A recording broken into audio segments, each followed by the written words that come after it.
여러분 안녕하세요. 오늘은 한국 부자들이 꼽은 향후 투자 대상. 제가 볼 때는 거의 비슷한 것 같습니다. 저와 원할 뻔짜 이야기긴 하지만 그래도 여러분 부자들이 어떻게 투자를 또 원하고 앞으로 몇 년 안에 어떤 것을 첫 번째로 꼽았는가 보도록 하겠습니다. 모든 사람이 부자가 될 수는 없지요. 부자의 삶은 늘 호기심의 대상이다. 그런가요? 큰 부자들, 뭐 거의 하와이를 가든 LA를 가든 뉴욕을 가든 너무 많이 봐가지고요. 삶은 저하고 비슷한 것 같습니다. 돌아다니면서 자기 나라에 있다가 또 다른 나라로 6개월 돌아다니고요. 맛있는 거 먹고 쇼핑하고 명품을 사는 거죠. 그리고 한국에 오면 또 아니면 지네 나라 가면은 좋은 자동차, 최고의 자동차를 타고 최고의 옷을 사온 것을 입고 그다음에 남들한테 자랑을 하고 한국은 그런 것 같습니다. 그러지 않은 부자도 있죠.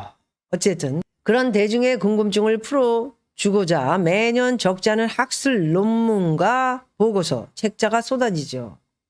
한국의 부자들이라는 책이 기억이 나네요. 읽어보니까 참 웃음밖에 안 나가지고 별 내용도 아닌데 그게 베스트셀러로 100만이 나갔나? 그건 아닌가요?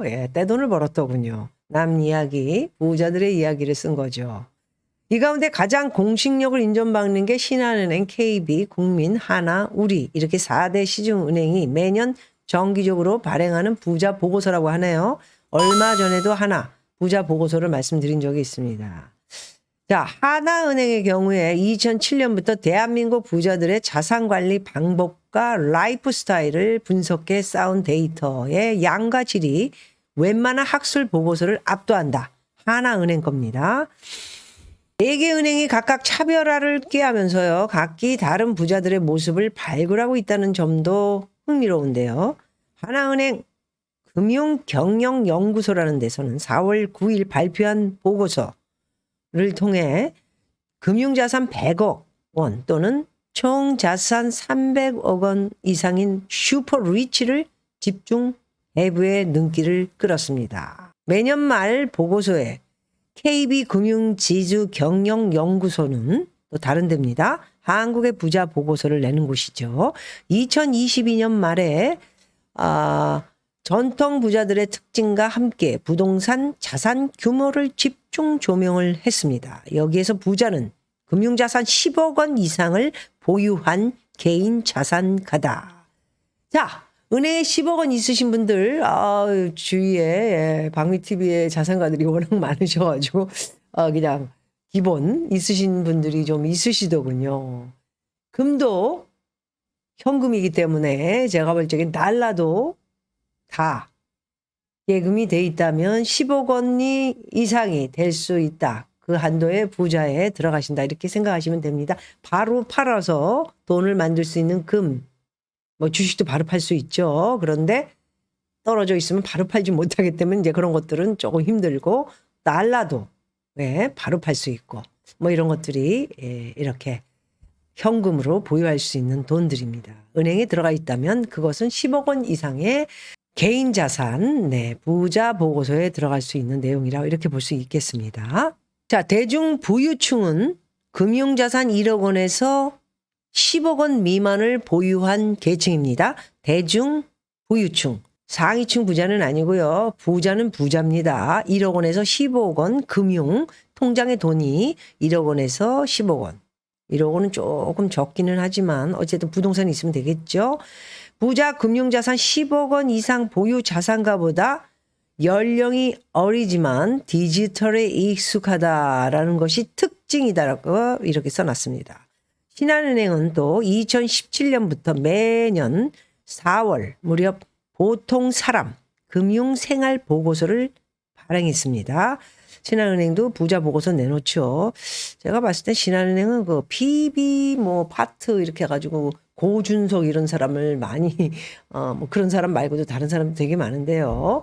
그런 파트별로 내놓은 사람들이 지금 다 그만뒀지만 자산을 뭐 이렇게 계획해 준다 하고 조금 불행하게 만들어 놓은 사람들이 있어서 신한은행에 지금 일을 잘하고 있는가 이거에 대해서 의문점을 저는 조금 가지고 있습니다.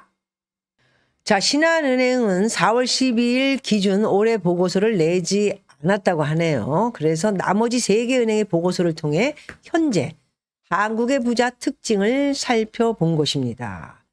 어쨌든 쭉 봐서 금융자산이 올해는 많이 지금 늘어가 있고요. 부동산이 이제 2번째 이렇게 들어가 있습니다. 나머지는 이제 각기 뭐 채권을 비롯해 또 주식 이런 것들이 있는데 올해에 아까 말씀드린 타이틀에서 말씀드린 것처럼 한국의 부자들이 꼽은 향후 투자 대상의 첫 번째는 올해 주식을 꼽았습니다.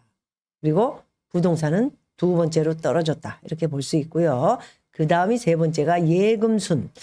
이제 시간이 흐르고 나면 예금은 이자가 많이 떨어지면서 이자를 높게 받은 사람들도 이제 순차적으로 변동금리가 이렇게 떨어지면서 이제 내년 미국의 금리 인하가 시작되면서 큰 변동이 그렇게까지 옛날처럼 있지는 않겠지만 그래도 예금은 이제 메리트가 떨어지겠죠. 그래서 이제 올해 예금해놓은 돈을 주식이 와장창 떨어질 때 사놓으려고 준비하신 분들 저를 비롯해 물론 그렇지 않게 최근에 들어가신 사람들도 있지만 좀 머리가 아프죠. 올라갔다 내려갔다 심하고요. 먹을 게 별로 없기 때문에 안전하게 항상 돈 있는 사람들은 들어갑니다. 그냥 가만히 내두고 너무 낮을 때 들어가면 저절로 이제 올라가는 거를 바라보고 있기 때문에 그래서 바로 부자들이 예측과 미래를 바라보는 것이 확연히 다르다. 이런 말을 제 입에서 들을 수 있죠. 이거는 어떤 사람의 입에서도 나오기 어려운 말입니다. 많은 유튜브를 뵙고 계실 텐데요. 박미가 얘기하는 것처럼 확실히 틀린 내용들을 얘기하는 것은 저는 계속 투자를 하고 있기 때문인 것입니다. 그래서 부자들의 동향을 봤을 때는 올해 한번 크게 주식을 먹을 시간이 오고 있는 게 아닌가를 바라보고 있다. 첫 번째가 주식의 첫 번째로 한국의 최고의 부자들 100억에서 300억 슈퍼리치의 자산 규모의 주식을 이렇게 1번으로 꼽았고요. 부동산은 2021년을 밑으로 많이 떨어졌습니다. 그래서 오히려 부동산을 가지고 있는 슈퍼리치들은 200억짜리, 150억짜리를 가지고 있었다면은 제가 볼 때 40억 또는 50억까지도 지금 현재 내려가 있는 그런 부동산 자산을 볼 수 있습니다. 예금은 뭐 어디다 투자하든 항상 현금화할 수 있는 돈이기 때문에 3번째, 4번째, 뭐 5번째 들어가도 부자들은 항상 예금이란 돈은 비상금을 비롯해 또 위험할 때 쓰는 돈, 그다음에 투자돈, 뭐 이런 돈들이 분부변하게 1단계, 2단계, 3단계로 나눠서 현찰, 캐시를 가지고 있다. 이렇게 보시면 될 것 같습니다. 슈퍼리치 평균 자산이 323억 원을 보유한 사람들을 이야기하고 있습니다. 하나은행 BB 고객 21명을 심층 인터뷰한 결과 토대로요. 부동산과 금융자산 비중은 156억 원, 그리고 금융자산입니다. 부동산이 161, 거의 5대5 수준의 자산을 가지고 있습니다. 그런데 금융자산은 60%는 현금 및 예금으로 좀 달라진 겁니다. 이제 부동산을 많이 팔았겠죠. 재투자를 하기 위해서 준비하고 있는 돈이 60%의 현금화, 예금을 보유하고 있다는 이야기입니다. 2021년 373억 원에서 지난해 323억 원으로 13.4%가 감소를 했습니다. 왜일까요? 373에서 50억이 내려갔네요. 323. 그거는 부동산 손실이 났다. 이렇게 볼 수 있습니다. 그러나 저는 손실이 났다. 부동산을 굉장히 비싸게 사서 가지고 계신 분들은 손실이 났다 이렇게 평가할 수 있겠지만 저 같은 경우는 옛날에 가지고 있다가 부동산을 팔아서 없애고 빚 다 갚고 그리고 현찰을 보유하고 있는 이런 케이스이기 때문에 손실이 어느 차원에서 난 건지 그 설명이 없어서 투자를 해보지 않고 그냥 막무가내를 쓰는 기자들 실력 없습니다. 기자들이 뭐가 뭔지 뜻도 모르고요. 제가 이 얘기를 한들 돈을 가지고 투자를 해본 사람들 아니면 투자를 안 했어도 돈을 준비하고 있는 굉장히 공부가 많이 되고 약은 사람들 이런 사람들은 무슨 말을 하고 있는지 알고 있겠죠. 그런데 보통 사람들은 제가 이런 얘기를 해도 저 여자가 무슨 얘기하는 건가? 그리고 꺼버리겠죠. 그래서 어쨌든 부동산의 손실 비싸게 산 사람은 손실이 있었지만 원래 가지고 있었던 사람은 손실이 없다. 이것 또한 그렇게 말씀드릴 수 있을 것 같습니다. 슈퍼리츠의 연평균 작년은 17억 원이었는데요. 올해 12억 원으로 전년보단 줄었네요. 자, 보유한 자산을 통해 발생하는 재산 소득의 비중이 39%, 5억 원으로 이랬기 때문에 높았습니다. 자기가 가지고 있는 주식이라든가 부동산이라든가 뭐 예금 요즘 이자 많이 줬으니까 그런 걸로 5억 원의 돈을 이렇게 매년, 뭐 매년은 아니어도 좋은 기간 동안에 벌었고요. 사업소득이 그 다음이었고요. 사업소득은 이제 뭐 장사를 하거나 뭐 유튜브를 하든 뭐 이렇게 소득을 올리는 것을 얘기하는 거고요. 근로소득 같은 경우에는 사업소득보다는 적었다. 월급을 얘기를 할 수 있겠죠. 자, 슈퍼리치들 뭐 워낙 궁금하니까요. 월 소득의 절반 이상을 저축을 한다고 합니다. 그리고 소비는 37%고요. 대출금 상환, 소위 말해서 이자를 쓴 사람들은 그렇게 많이 이자를 내고 있지 않았습니다. 6%를 사용한다. 이렇게 나왔습니다.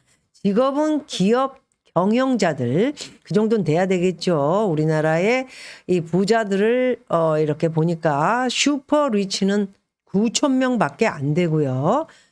자, 2021년 말 기준 한국 부자가 보유한 총 금융자산은요.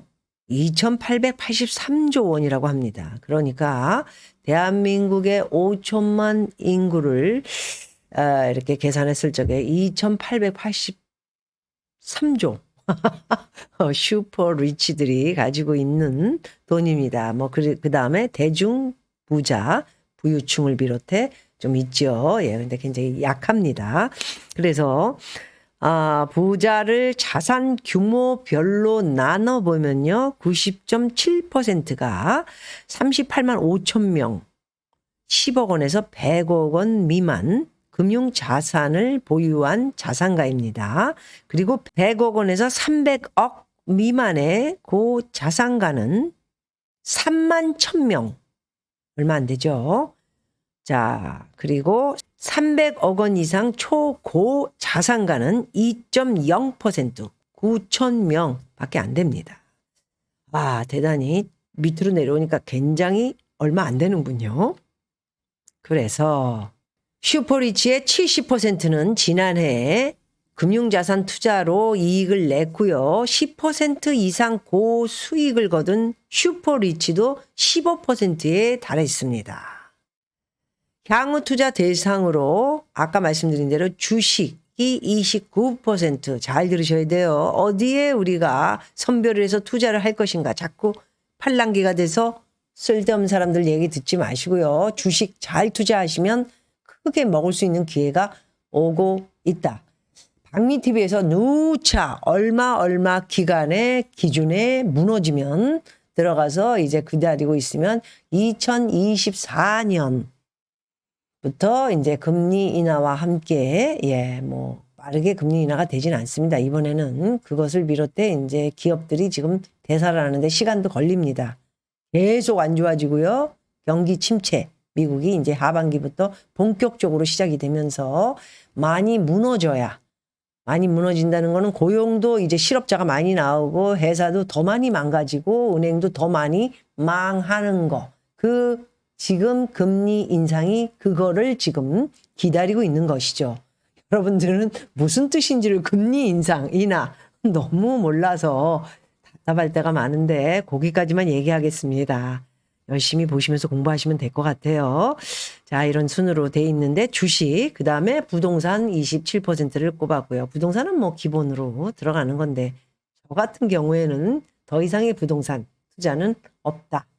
70을 고수하고요. 나이가 80 이런 분들은 그냥 있는 거 가지고 있어도 자식한테 다 물려줘도 남을 돈들이니까 더 이상 투자 안 하는 게 낫고요. 젊으신 분들은 계속 투자를 해야 되겠죠. 그래서 부자들이 투자는 안 하지만 어디가 어떻게 오를 것이다라는 것은 꼽을 수 있겠죠.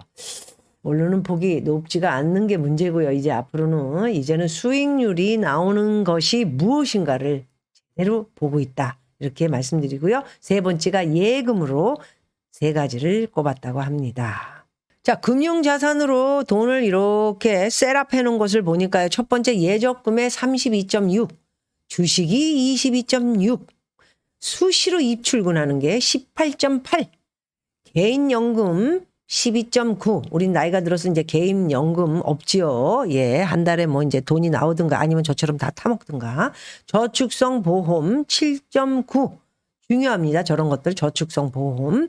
그래서 부동산은 주거용이 72.8, 거주용 이외에 쓰는 것들이 27.2%로요. 부자들의 이렇게 자산을 쭉 꼽아놨습니다. 대중부유층의 10년 후 평균 목표 자산은 바로 21억 6천만 원. 대중부유층입니다. 슈퍼리치가 아니고요. 그 다음에 부자 아니고요. 큰 부자 아니고요. 대중부유층. 얼마만하게 돈이 있는 중간 부자들.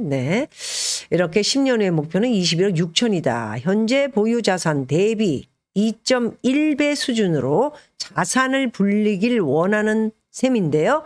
목표 자산에 도달할 방법은 바로 근로사업 45.5고요. 금융상품 투자 24.8, 부동산 투자가 22.7, 요 세 가지를 대중부유층, 조금 내가 부자 대열에 가고 싶고 부자 대열에 있다. 요 중요하게 생각하시고 보시면 되겠습니다.